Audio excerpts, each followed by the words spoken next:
For we have not, by following artificial fables, mythos, made known to you the power and presence of our Lord Jesus Christ, but we were eyewitnesses of his greatness. For he received from God the Father honor and glory, this voice coming down to him from the excellent glory. This is my beloved Son, in whom I am well pleased. Hear ye him. St. Paul says to St. Timothy, O Timothy, keep that which is committed to thy trust, avoiding the profane novelties of words and oppositions of knowledge, falsely so called. Thank you, St. Peter and St. Paul. Let us begin this second conference by repeating our previous disclaimer, namely that I am not here to pass judgment on the person of J.R.R. Tolkien. From all accounts, he was a devout Catholic.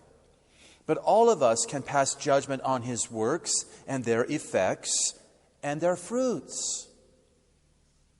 This, I think, we have done in our previous conference to a satisfactory degree using sound doctrine, even though many more points could be discussed, and we will take up a few again in this second conference. What remains is to ask why. Why did he write these stories? Why did he try to baptize myth? Something that had not been done successfully for nearly 2 millennia. How did Tolkien, a devout Catholic, end up writing this way? Was it just to write stories for his children? Why did Dr. Kodalarczyk do what he did? Why did Louis de Waal fall into his error on astrology? Why did Dr. Wolfgang Smith not have too much hesitation at looking at Jacob Boehme? The answer to these is what I'm trying to do now. How is it that these good men fell into these pitfalls? Joseph Pearce claims that the Tolkien myth is profoundly Christian, a theological thriller. In one of his letters, Tolkien wrote, "The Lord of the Rings is fundamentally religious and Catholic work. Unconsciously so at first, but consciously in the revision." J.R.R. Tolkien. Now, why did he have to consciously revise his work to be Catholic? This is a most strange way of approaching the truths of God. It is a statement that he did not set out to make his work Catholic to begin with. But it was a second thought. I think it's here that he inserted that March 25th date.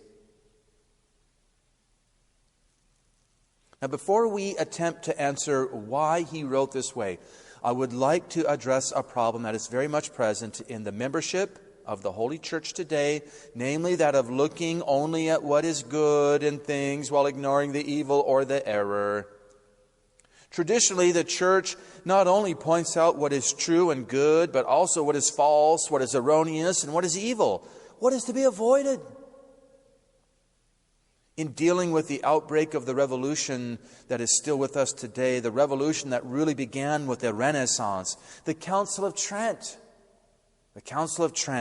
repeated itself a number of times in this regard, saying it was convened for the extirpation of heresies and the reform of morals, to draw unbelievers to the faith, to overcome heretics, and to confirm the faithful. Those are the reasons they gathered. Not just to confirm the faithful, not just to point out what is good and true, but to point out what is wrong, what is hurtful to good morals. Now, on the other hand, the New Agers of our time, children of the Revolution, tend to look only for the positive in all religions in order to pick and choose what they like, not bothering with the rest.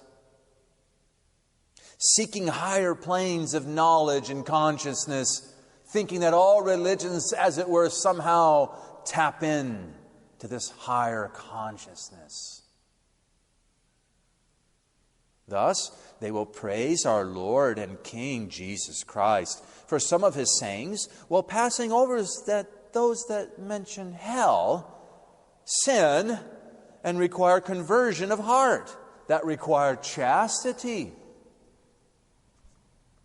Madame Helena Blavatsky strove to do just this, even to form an occult group called the Theosophical Society to study and compare religions, philosophy, and science.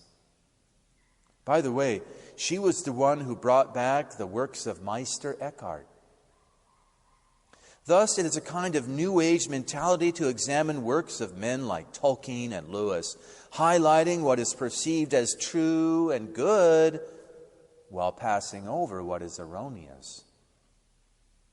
Now consider for a moment Plato's allegory of the cave, which is found in his work, The Republic.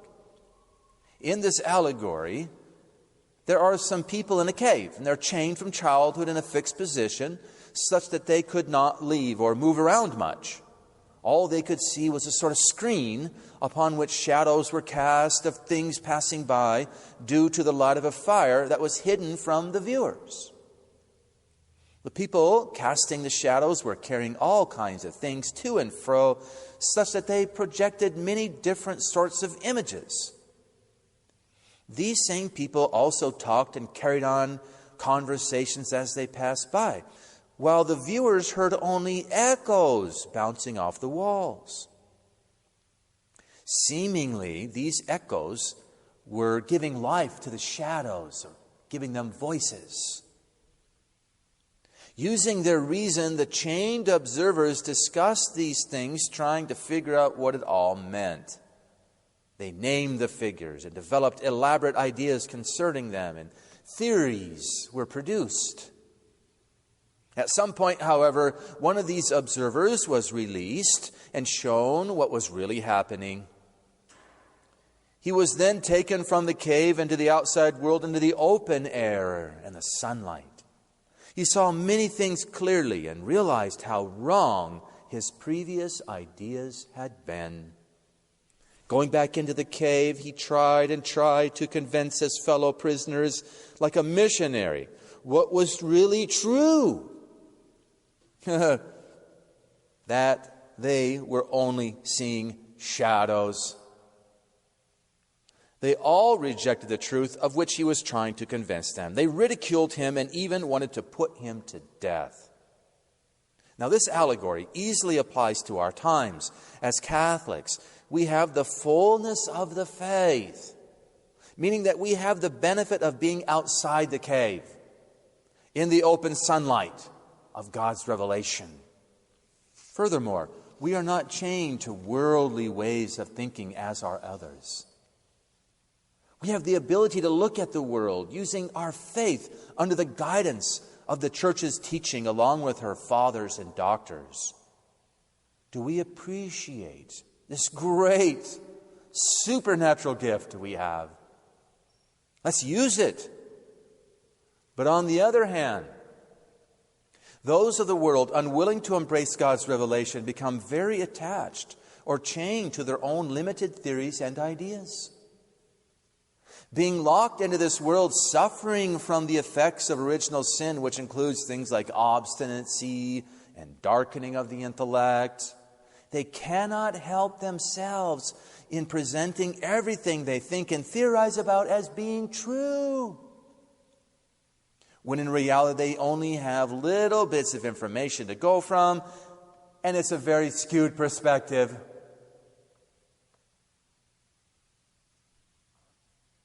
Let us not be numbered among these people. Furthermore, as I have said, a sort of disease is present among us today, having no more active index of forbidden books, having put aside the penalties of the Church, ignoring the rather sobering prophecies of Fatima and other saints and approved seers of old, and with our last major council being a pastoral council, the leaders of the Church have become afraid to point out the errors in writings and in works of our time, for fear of sounding too negative, for of sounding like the Church of the Council of Trent rather than the Church of Vatican II. Thus, the tendency now is to focus only on what is true and good and positive. This is not traditional. This is not authentic Catholicism. This is not safe. In fact, one could argue that it is New Age thinking making headway into the church. What I'm doing here may even seem mean-spirited, lacking in charity, ruining the fun of a lot of Catholics and so on. But that is just not true. What we're doing here is what good Catholics have always done. In regard to fantasy, literature, and myths, we must come out of the cave. We need to let go of our emotional attachments to such works and judge them in God's light. The light of the deposit of the faith, the light of doctrine. Although we may like sitting down in the cave, although we may find things being proposed there by seemingly enlightened teachers as interesting and fascinating to consider and captivating, when we see the reality, however, we must reject those ideas and free ourselves from them if they are contrary to God's law, contrary to God's revelation, contrary to sound doctrine, lest they taint our thinking and, worse still, damage our faith. These stories are exciting, yes, and that makes them pleasurable. But at the same time, pleasure blunts our judgment, making it more difficult to accept these things as dangerous. Thus, not surprisingly, in the allegory of the cave, the chained observers rejected both the message and the messenger because he touched on the one thing they found pleasurable, even though he had been among them at one time. May we not imitate their mistake. All this applies directly to how Mr. Joseph Pearce presents The Lord of the Rings as being profoundly Christian myth and a theological thriller, while passing over the difficult points I've already presented, and there are more. For example, nothing is said of the strange and condemned Gnostic doctrine that has been woven into Tolkien's creation story. Furthermore, Pearce presents a concept called applicability, whereby myth becomes relevant while still remaining a myth and yet not a allegory. Thus, the staff of Gandalf can be the rod of Moses at times, which by way of typology, according to the fathers of the church, is the cross of Christ. And this is why Moses almost always used it with arms outstretched. And that's why it was made of wood.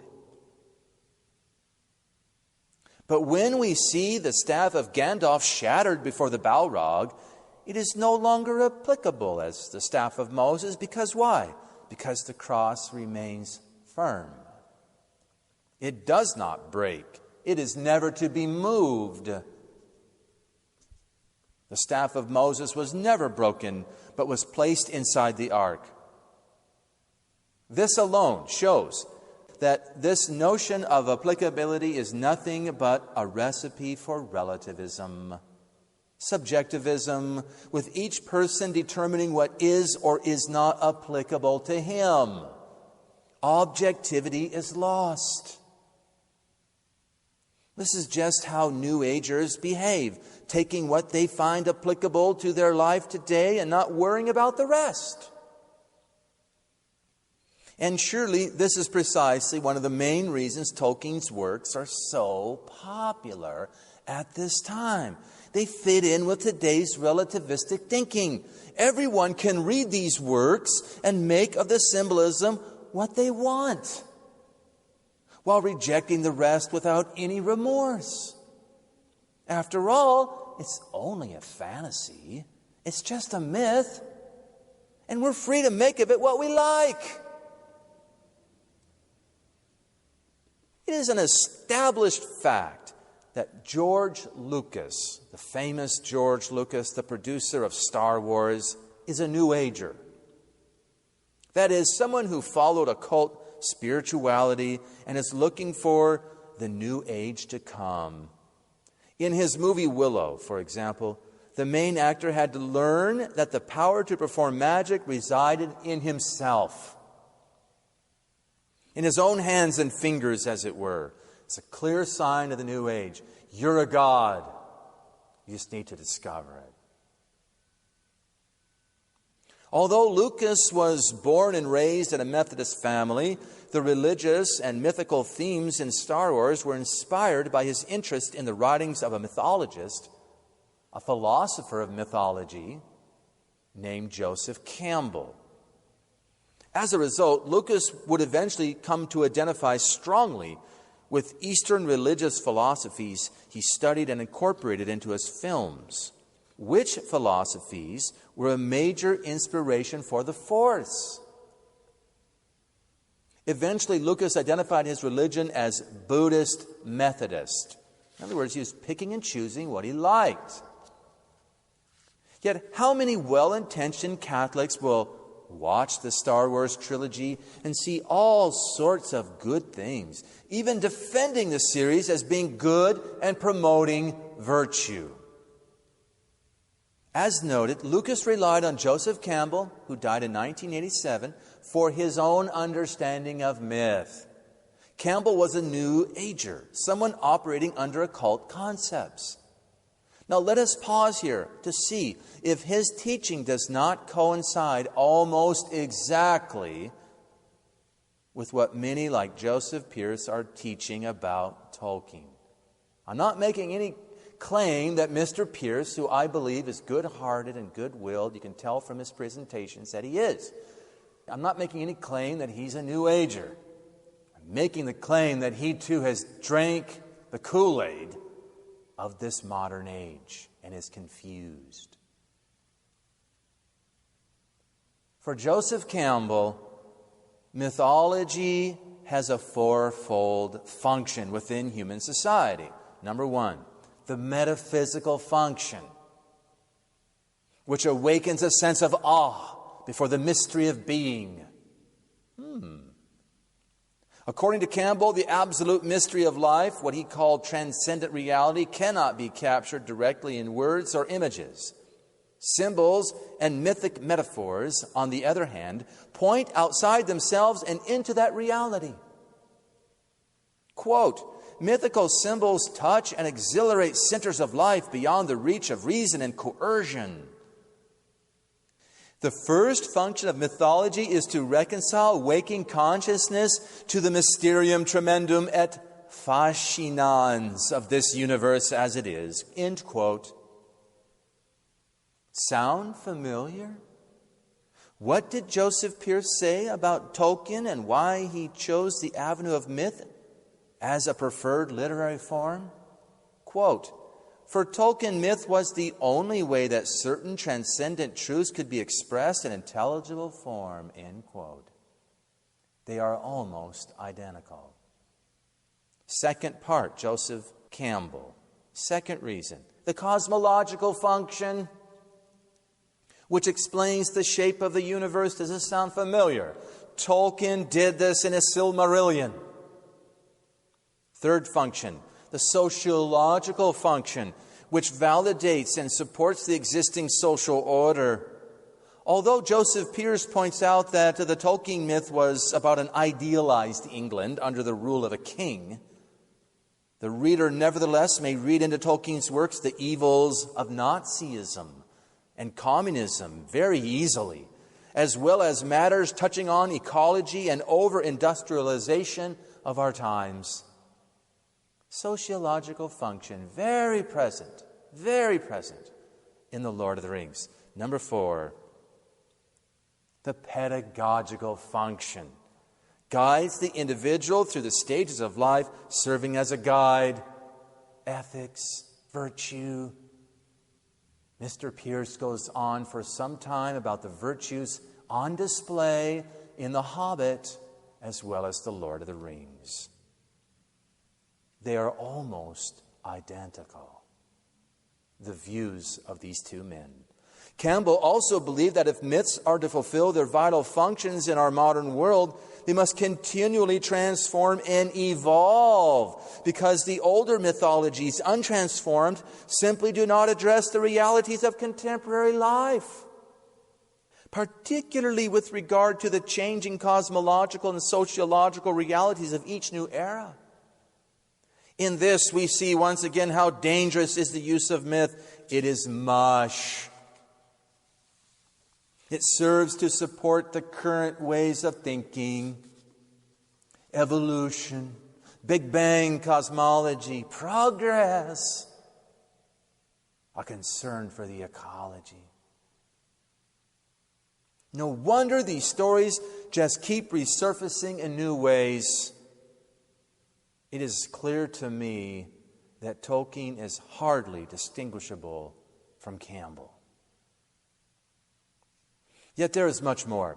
If we take a close look at history, at the history of the revolution we are currently feeling so keenly, we know it began with some strength in the 1300s, when the leaders of Christendom started to reject scholasticism and Aristotle and turn back to the pagan writings of the Greeks and the Romans, focusing on Plato especially.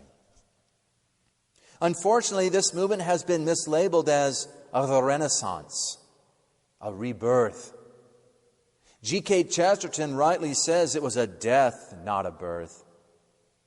With the Renaissance, all the wisdom of the high Middle Ages was pushed back and even rejected, and soon the world, the flesh, and the devil started to make a return to the pagan writings of old that had been worked over and rejected by the fathers and the doctors. As a result of the Renaissance, man became more and more the focus of attention, with God being more and more forgotten. Go to your local art museum, big metropolitan art museum. When you walk through it, you'll see in picture form, in paintings, the development of the Renaissance. You'll see that God starts going further and further into the background and disappears, and man comes forth. The flesh comes forth. More and more immodesty, more and more worldly pictures, scenery pictures. And pretty soon God is all but forgotten. And that's what we see is going on here with the Renaissance. It's present in every metropolitan museum of art. Not surprisingly, the occult began to manifest itself at the same time. By the middle of the 15th century, Pope Innocent VIII wrote a papal bull to address the problem of witches. And of all places, especially in Germany, for Germany. What was going to happen in Germany a little later? The outbreak of Protestantism. At the same time, supported by this Pope, the Dominicans put together one of the most thorough teachings regarding the occult called Malleus Maleficarum, the hammer of witches. What is more, many possessions were dealt with in the 16th and 17th centuries, including some of the most famous in history, such as Sister Magdalena of the Cross, who died in 1560. After making a pact with the devil as a child, she received visions, levitated, had stigmata, and experienced many other extraordinary phenomena. She fooled everyone. At the same time, we also have people like the Lutheran Jacob Boehme, special visions of the universe that are erroneous, that are evolutionary in nature. In the early 17th century, there were times when even entire convents were infested with many nuns becoming possessed.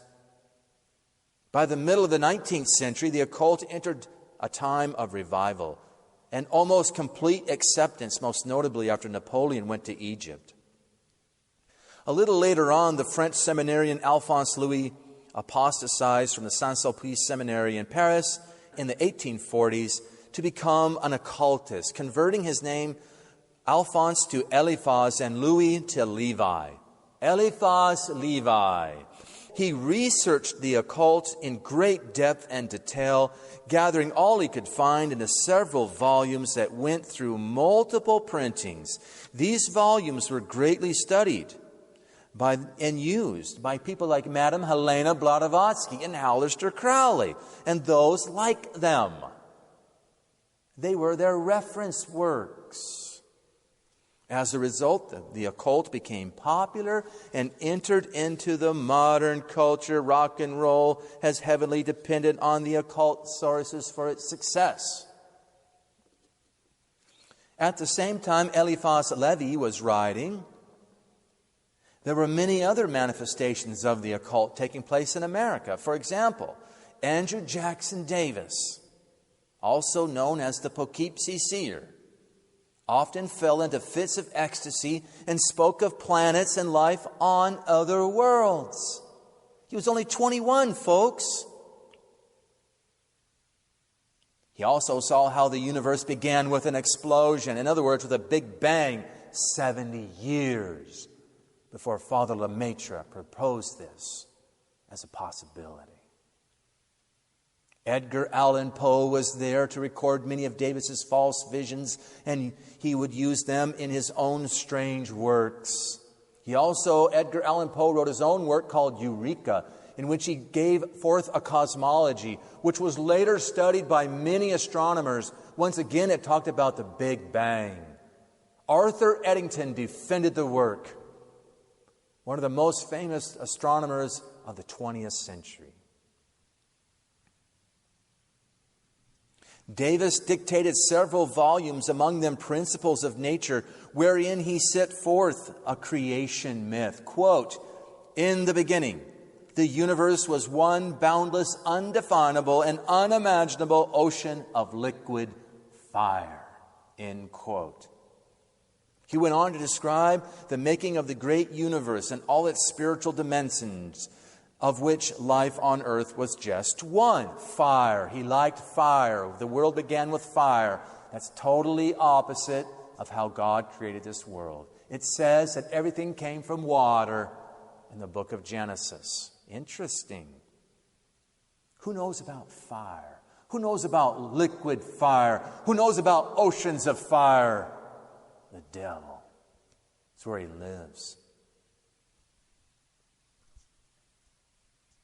By the way, Tolkien has a secret fire being placed at the heart of his universe.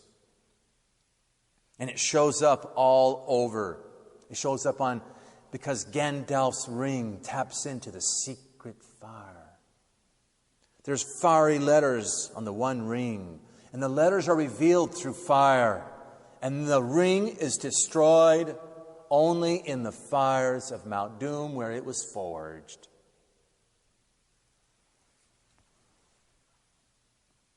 It was not long before books like Frank Baum's The Wizard of Oz hit the presses and became a great success.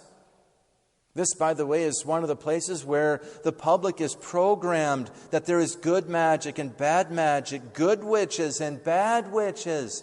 Those witches of the East and West, they're wicked. The witches of the North and South, they're good. Soon there was an explosion of this sort of writing and thinking that seemed to reach its peak in the 1960s at the onset of the drug culture. I have only presented snippets of this long history in an attempt to show that Tolkien's writings, sad to say, fit in well with this whole stream of thought. This occult-leaning spirituality. And this explains why he was its most popular author by the 1960s. Tolkien himself publicly stated to the Daily Telegraph magazine that what he really wanted to do was create a new version of the Atlantis myth. Atlantis. In referring to the incredible popularity of Tolkien's works in the 1960s, the manager of the college bookstore at Berkeley, California, seems to have put his finger on it when he said that this was more than a campus fad. It's like a drug dream. Some of the remarks readers made sounded like those coming from LSD trips. Once you've read it, you have something in common with others who've read it. One wonders if Tolkien would have been so successful without LSD being so popular. Like Louis de Waal, like Dr. Wolfgang Smith, and like Dr. Kodalarczyk, what we see here is a good man looking in the wrong places and getting taken in by the swift and alluring current of the revolution. Can we not see why these are dangerous times? The occult has never had such power as it does today. It is so insidious that most today fail to recognize it, even very intelligent Catholics.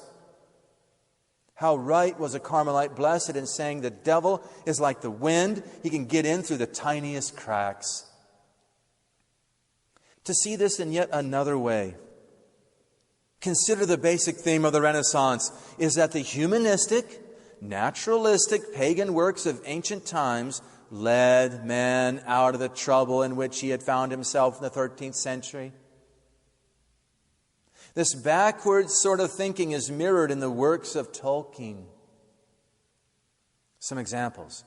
How did Bilbo escape from the goblin caves under the Misty Mountains? He was led out by the miscreant Gollum, who was planning on eating him.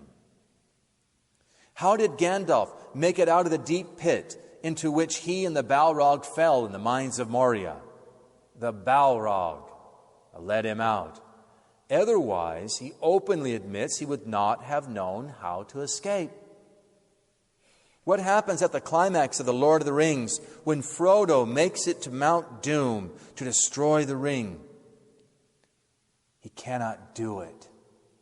He is completely mastered by the ring. Only the evil character Gollum seems able to help him finish the job. So much for Frodo being a Christ figure. Instead of overcoming evil, he himself is mastered by it and is only saved from total failure by an evil creature's intervention.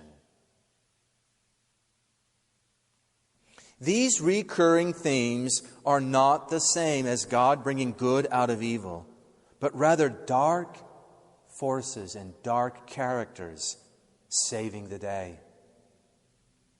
This is not how God works. I know of no saint who credits the devil, Caiaphas, Judas, or Pilate for putting Christ to death for our redemption. Thank you, devil. Without you, we couldn't have done it. No, Christ laid down his life willingly. In fact, he already basically fulfilled our redemption in the Last Supper through the separation of the body and the blood in the Mass. It was already done. It just needed to be materialized, as it were. The form put into matter on Good Friday on Calvary. Christ allowed them to put him to death so that he might bring the greatest good from it. He brought the good out, not them. No pagan, no naturalistic, humanistic, and least of all occult force ever led Christ or his church in accomplishing good. Yet this is just what the Renaissance has led many to believe. This is a reversal. This is a disorientation of God's holy order. Now consider a few more points of contact between the occult and the works of Tolkien and Lewis.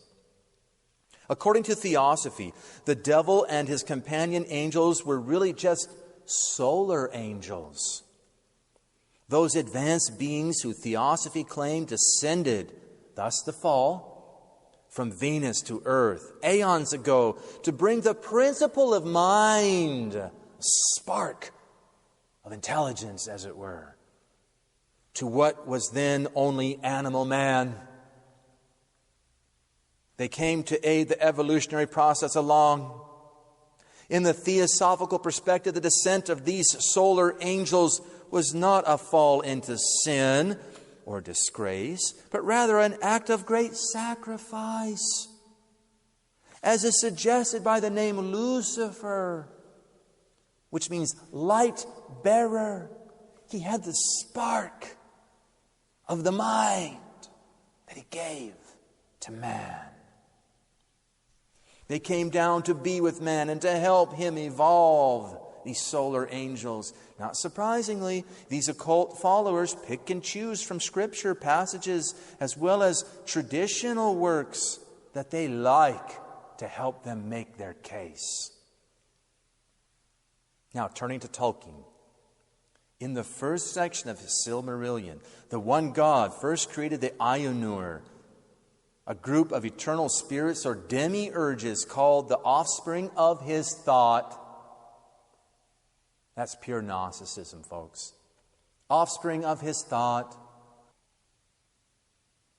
After 3 attempts to sing the song of creation together, with some singing not in harmony, the one God, Iluvatar, that he calls him, then stopped the music and showed them a vision of Arda that would eventually become Middle Earth with all its peoples. The vision disappeared after a while, and Iluvatar offered the Ainur the chance to enter into Arda and govern over the world. Then Tolkien has many Ainur descending to take physical form and become bound to that world. The greater Ainur became known as the Valar, while the lesser Ainur were called Maiar.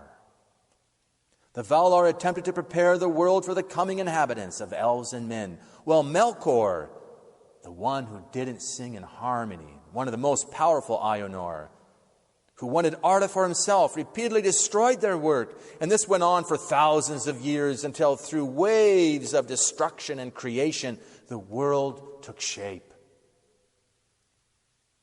Each of the Ainur took up roles in certain places of Arda, according to Tolkien: the air, the seas, the earth, and under the earth, just as the pagan myths of old held.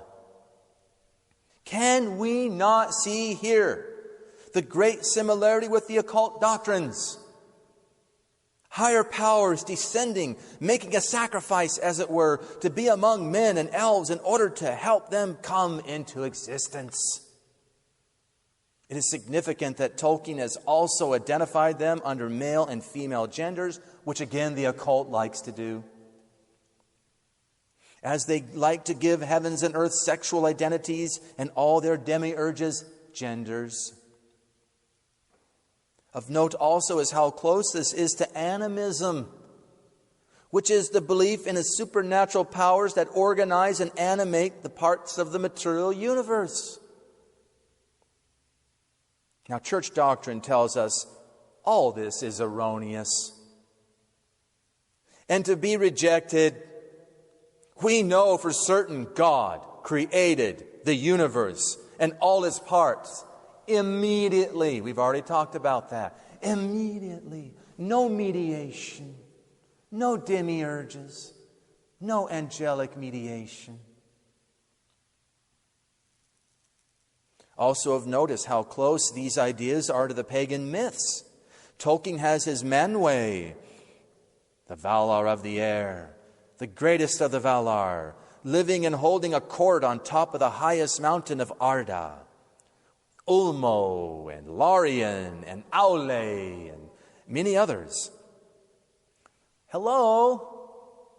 Does not Olympus come to mind? Is it not the same? What's the highest mountain in Greece? Olympus. Who held court on the top of that mountain? Zeus, Apollo, Athena, Poseidon, and others. That's where they lived and ruled. Hello, is this profoundly Christian? Rather, this comes from the occult stream, that has been flowing out of the devil's mouth for centuries. Thus, we should not be surprised at how much the occult, the New Agers, and others love these books. Not surprisingly, Lewis has similar ideas presented in his Space Trilogy, wherein Dr. Ransom, who Lewis admits is really J.R.R. Tolkien, takes space flight to Venus and Mars. Like Tolkien, he too has certain spiritual powers descend from the higher realms to help take care of the worlds, calling them the Eldila. We could also recall that in the Voyage of the Dawn Treader, in the Narnia series, there is the Island of the Star, where a fallen star lives making reparation for some unnamed past misdeed. Now listen, fallen stars have always been considered first and foremost demons. Yikes! Is Lewis promoting universal salvation? That even the devil, a fallen star, the fallen star, will somehow be rehabilitated in the end? That is the constant theme in the occult. That is a constant theme in the occult. Sympathy for Satan. That they're not really the rebellious and evil angels those Catholics have made them out to be. Run! This is dangerous. On this same island, Lewis has magical powers flowing freely as the children experiment with books of spells sitting open in the library. Does this sound Catholic to anyone? A fallen star associated directly with a book of spells that really work? Dangerous times. Dangerous times. Not only that, Lewis goes on to recount how the fallen star has a daughter who ends up marrying the king. Also, when Aslan appeared to Lucy, he asks her if she liked his book of magic spells, the one that was in the library. In the Narnia tale, The Horse and His Boy, Lewis has the enemy turning into a donkey. But Aslan tells him that since he appealed to his god Tash, he will be healed in the temple of Tash next year. So much for the Catholic dogma of no salvation outside of Christ and His church. We can go to the god Tash now, and that's okay. Well, who does he represent? Muhammad. These are dangerous times. A few more points of contact. Now, when looking at the occult and those who give into it, one finds that they turn things upside down. Diabolical disorientation. For example, the church has traditionally held that hell, H-E double toothpicks, the home of the devils and place of eternal punishment, the lake of fire is where? Down, down inside the earth. And near it are purgatory and the limbo of the fathers when they were there. The occult turns that around. Suddenly we find down is good. There's no hell in the center of the earth. That's just some Catholic idea. There is much happiness down there after all, it seems. In the Narnia tale, The Silver Chair, for example, Lewis has some gnome-like creatures being enslaved by the wicked witch and brought up out of their own world deep down under the earth. They are miserable until they're released and allowed to descend back into their homes where they find complete happiness. I guess there's no hell in Narnia. Charles Manson was forever looking in Death Valley for a doorway into a magical city in the earth below. Tolkien also gives some credence to this notion by showing the happiness of the dwarves and living below ground in huge underground cities and caves, and also in his desire to reinvigorate the Atlantis myth. Although there are many more things we could look into, there is one remaining issue that captures the whole of what I'm trying to say here today and exposes these myths for what they truly are: dangerous, very dangerous. Here I am thinking of the return of the ancient heresy of Gnosticism, which we've already briefly touched upon. Dr. Wolfgang Smith, in an article written for Homiletic and Pastoral Review, explains that although there are various strange sects of Gnostics hanging around today, what is amazing is that its main tenets have become mainstream in modern culture. I propose this has happened in part because of the rise of the occult, yes, and its accompanying fantasy literature that we're now discussing. Historically, Gnosticism is an ancient heresy, one of the earliest to attack the church. It's not always easy to pin down because it is like our modern New Age, picking and choosing things from all the systems of thought and belief at the time. It borrowed from Christianity, Persian religions, astrology, Jewish, rabbinical, and Talmudic ideas, fables of the Jews, one of our bookmarks, Egyptian myths, and the Greek philosophy. Everything it could find, with individuals adding their own ideas as they went along. Thus, St. Irenaeus says, every day, every one of them invents something new. By the way, St. Irenaeus was the father, after the scriptures were written, was the most successful in opposing Gnosticism. And that's what his works against heresies were about, fighting Gnosticism. Scholars have counted up to 30 different speculative systems among the Christian Jewish Gnostics. So in a word, Quaston tells us ancient Gnosticism is a mixture of Oriental religions and Greek philosophy. From the Oriental religions, Gnosticism separated God from His creation, the spiritual from the material, heaven from earth, soul from body, with the spiritual longing for liberation from the material. From Greek philosophy, Gnosticism picked up its speculative elements, says Quaston. Thus, the speculations concerning various mediators between God and the world were introduced from Neoplatonism. A naturalistic kind of mysticism from Neo-Pythagoreanism.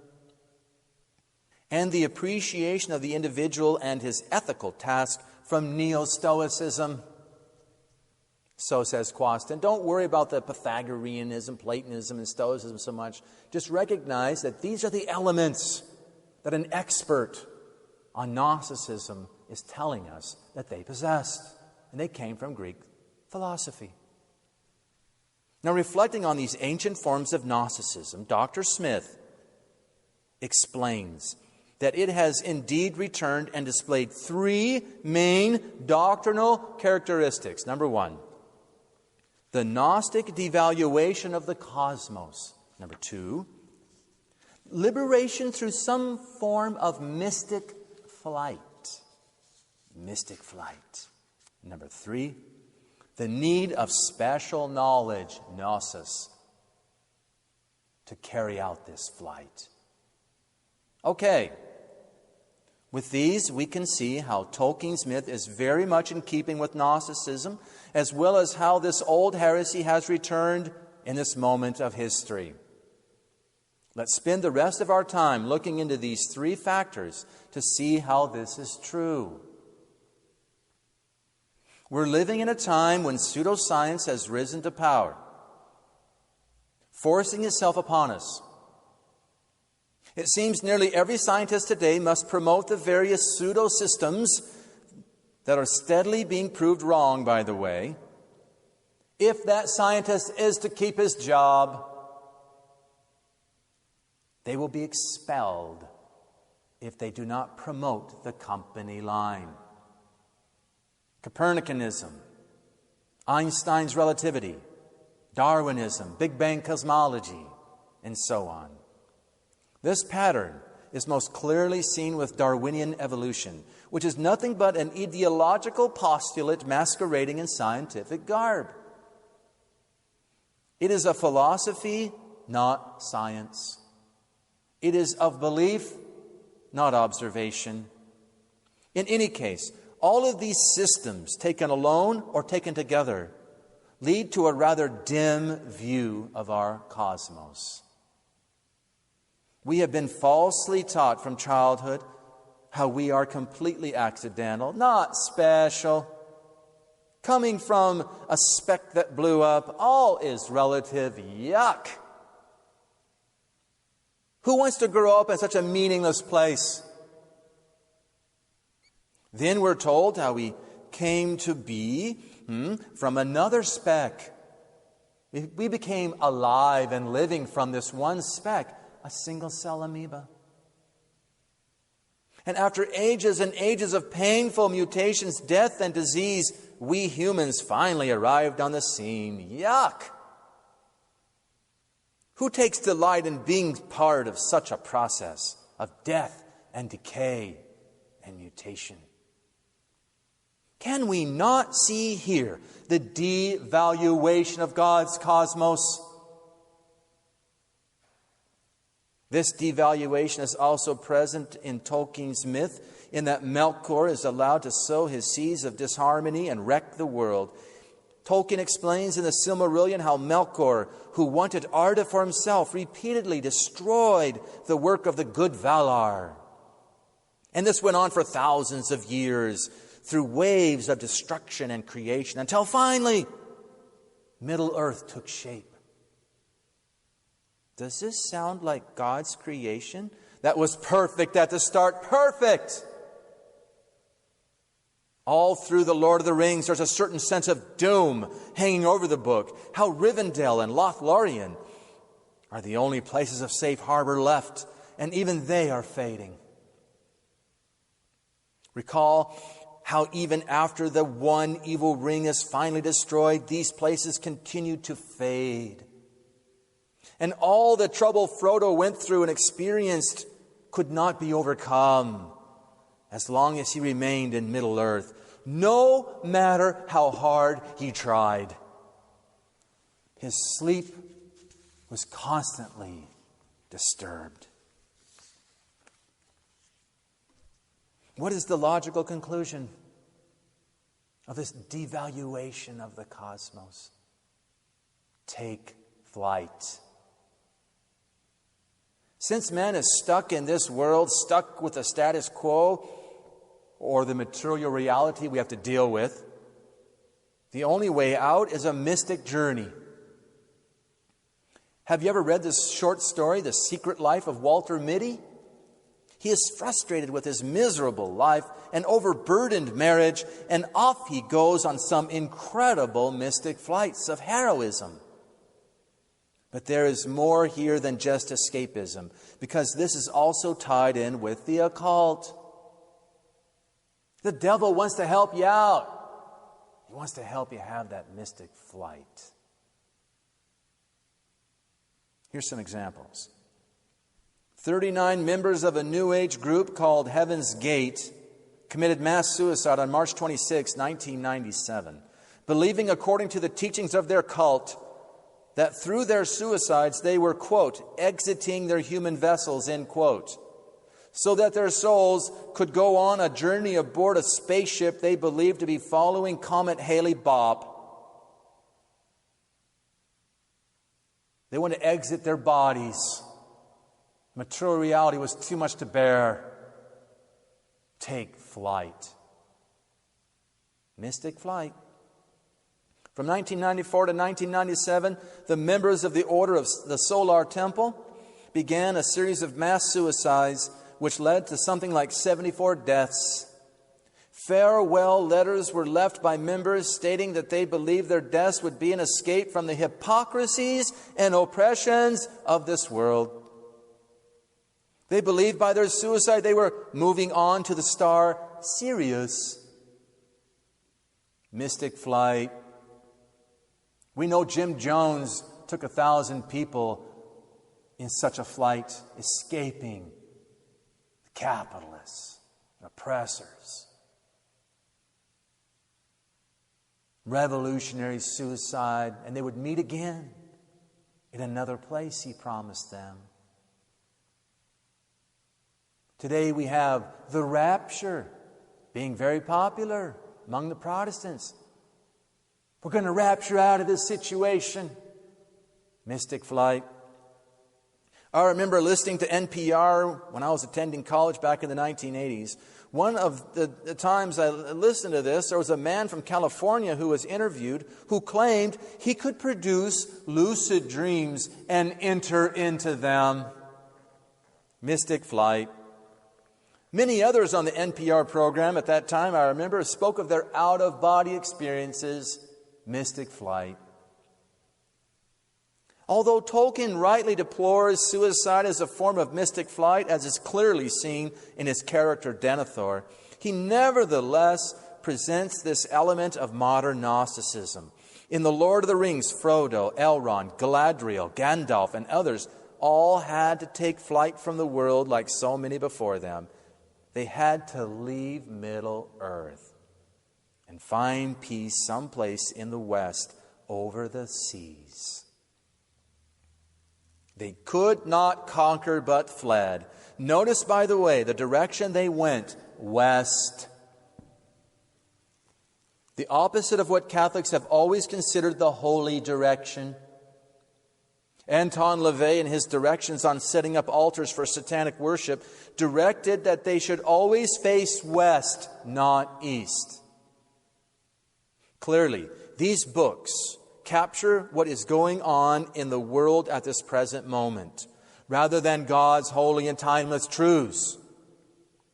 That's one of the purposes of myth, to capture popular ideas and to support them and to promote them. Instead of showing the errors of our times, these myths go along with the errors. No wonder they're so popular. Finally, the third element of gnosis, or special knowledge, indicates how the mystic flight is actually accomplished. Think of Dorothy in The Wizard of Oz. All she needed was the knowledge of how to use the silver slippers. And off she went back home to Kansas. In the book, they were silver, not ruby. The New Age groups of Heaven's Gate and the Order of Solar Templar believed to have special knowledge. That if they committed suicide in a certain way together on a certain date, they would be taken on a spaceship away from this world. If you looked into the supposed Marian apparitions of Mary Ann Van Hoof, which occurred in Necedah, Wisconsin back in the 1950s, you will find these amazing elements. We must sign up for a spaceship coming to take us away before the coming chastisement. According to the messages, this spaceship will take the faithful to, of all places, Middle-earth. Middle-earth. Where they will be spared the chastisement and then emerge to repopulate the world and establish Christ's true church. See how all this stuff goes together. This is a condemned apparition. Dr. Smith carefully notes that what makes this knowledge Gnostic is that it is a claim to something one does not really have. Those poor, deluded people did not get on any spaceship. This is all lies, error, heresy, tricks of the devil.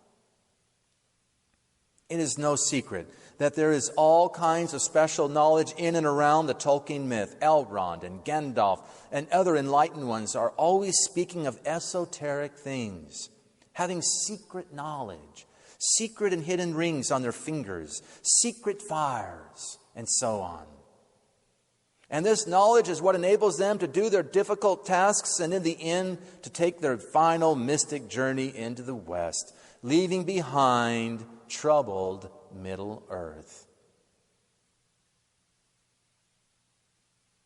Even the advertising of Joseph Pierce's lectures on the Lord of the Rings smells of this element of Gnosticism. Quote, "In this fascinating and insightful course, Joseph Pierce highlights theological significance encoded in the characters, objects, and places of Middle-earth, unlocking the secrets of the most popular work of the 20th century and the life of its author, J.R.R. Tolkien."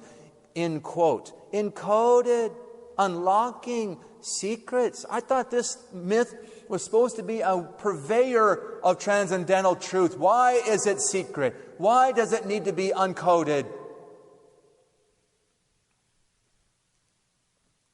Recall how Quaston described Gnosticism, a mixture of Oriental religion with Greek philosophy. From the Oriental religions, Gnosticism, he says, separated God from His creation. Okay, let's look at the Tolkien series. Where is God in the works of the Lord of the Rings? He is not mentioned. Theology always has God as its object. How can the Lord of the Rings be a fundamentally religious and Catholic work, a theological thriller, when God is separated from the work? Seems to look a little Gnostic there. Quaston goes on. From Greek philosophy, Gnosticism picks up its speculative elements. Thus, the speculations concerning mediators between God and the world were introduced from Neoplatonism. Quaston. We have seen this in how the one God of Tolkien's myth used the Valar to help him create Arda and manage it. Quaston. Gnosticism has a naturalistic kind of mysticism from Neo-Pythagoreanism. All the mysticism in Tolkien's myth is natural. It does not mention God. It does not mention holiness. It does not mention grace, faith, hope, charity.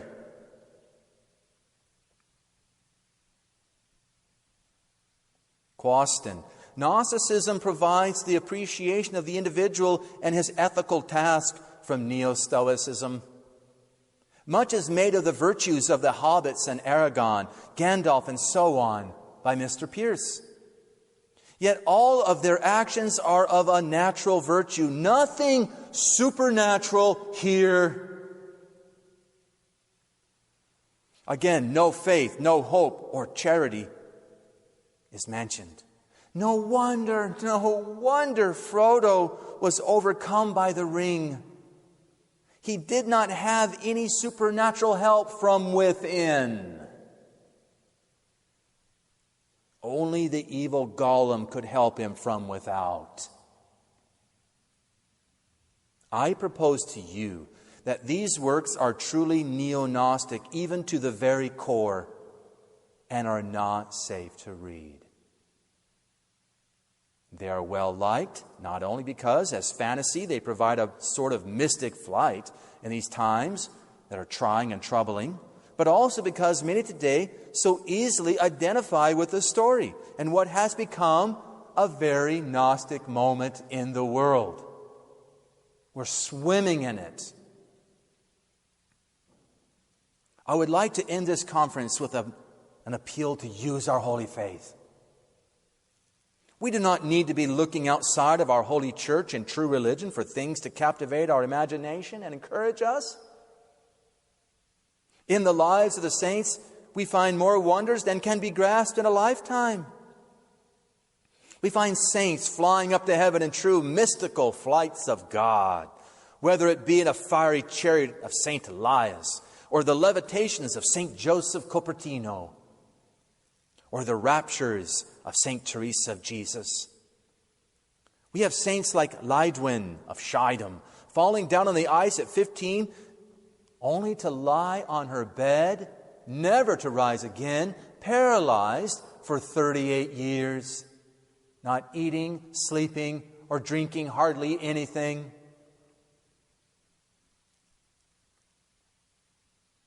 Suffering every disease known except leprosy, all without dying. Yet her angel comes, and off they go on some mystical journey to a church in Christendom, to purgatory, or to Eden, to talk to some saint. St. Anthony of the Desert confronted the devil for years with incredible and intense stories to tell. Saints lived on the top of columns, walled themselves up in holes of the earth to do battle with the devil. Fierce combat. A monk falling from the wall in the building of a monastery hangs in midair while St. Vincent Ferrer goes and asks permission to save his life. This is good stuff, folks. Wrap your imagination around some of these. This is real. A teenage girl leads hardened men in historic battles to become the world's greatest general. She gets them to stop blaspheming. She gets them to go to communion, daily mass, and confession. The crippled, blinded, hunchback, Blessed Margaret of Castello is walled up in a church sacristy most of her life, and yet is so filled with joy that she is able to levitate, heal diseases, and put out fires. We have saints like John Vianney living only on potatoes, not able to sleep because the devil plays a sort of band music all night long while marching through the house. And yet he's able to see into souls in purgatory too. Spending 15 hours on average in the confessional. Wrap your imagination around that. And what of Blessed Anna Maria Taigi, who could really see events of times, present and future, in a ball of light given her by God. She saw her times and she wept. The dangers we're in.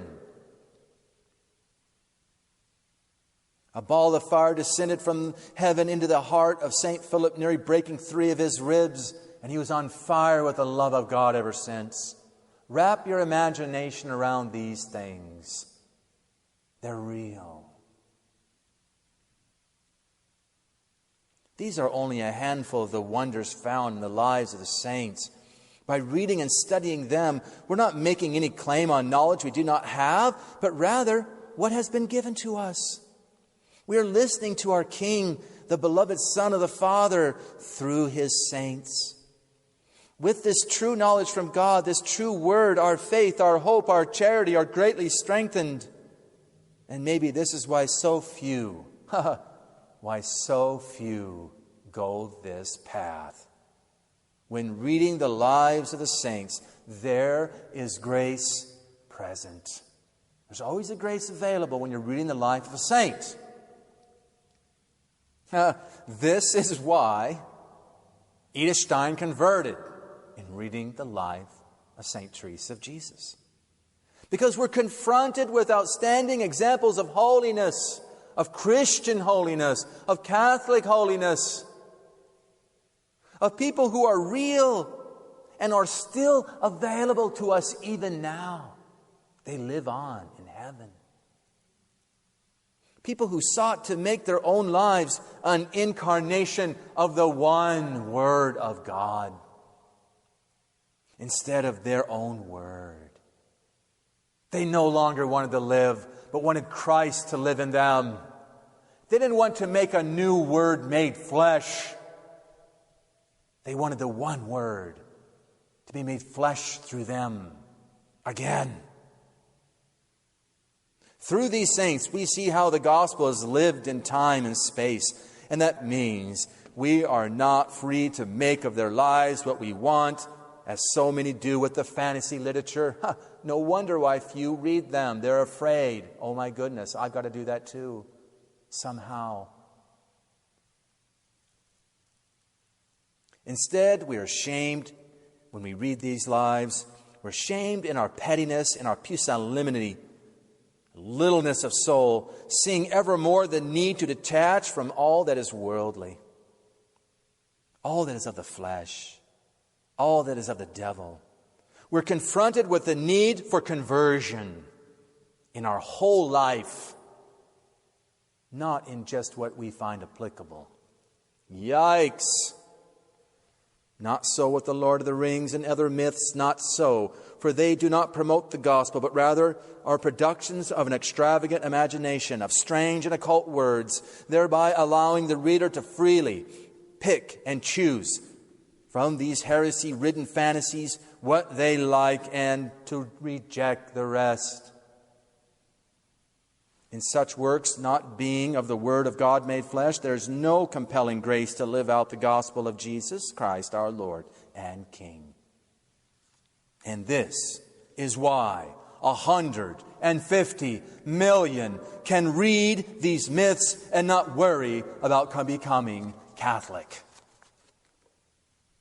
Let us break free of these chains and walk free in the open light of God, and no longer be numbered among those in the cave. O faithful of Christ, keep that which is committed to thy trust, Christ, the true Word of God, our holy Catholic faith, avoiding the profane novelties of words, of myths, fantasies,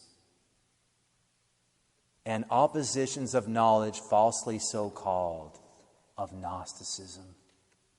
Viva Christo Rey!